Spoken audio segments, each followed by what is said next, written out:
speaking of bitaw, meron kayong, pinag-usapan natin kanina yung signature bitaw na ni Mr. Dante Hinlo. Na tinuro ba ng father niyo to, sir? Binanggit niyo kanina eh. Yes, about the stance of bitaw.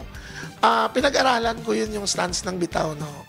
Hindi naman natin sabihin na maarte yung pagbitaw, di ba? Each and every one na nandun sa gradas is yung side ng gradas sa gitna. Yung dito, sa'yo yan. Yung doon, Sa kalaban yun. Okay. Or, bahala siya kung anong gawin niya. Basta hindi lang siya maglagpas dito sa akin. Yes. So, the way I see it, na ang stance ng bitaw, dahil ang father ko dati, binabanggit sa amin, ayaw ko na mahagisan ka ng manok. Ayaw ko na masubuan ka. Ayaw ko na maunahan ka sa bitaw. No. So, it's one way or another, siguro natutunan ko nun is, madali ka umatras, madali ka mag-sidestep.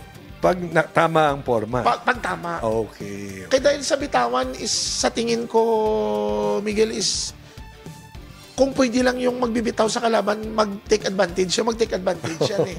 So, no matter what, anong mangyari, pero, yun naman yung sa atin is, pag nasugatan ka, ibang usapan na yun eh. Hindi mo na mababalik. So, I stay as stance na ganyan.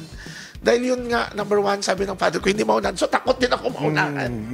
So, number one. Number two is, mas madali ibitaw kung saan mo Depende kung nasan yung kalaban. Kung saan ang kalaban. Pwede mag-adjust, no? Left, right, atras. Yes. So, madali. Dahil nandun yung kasanayan kong pagbitaw. Okay. Yun ang nangyari. Okay.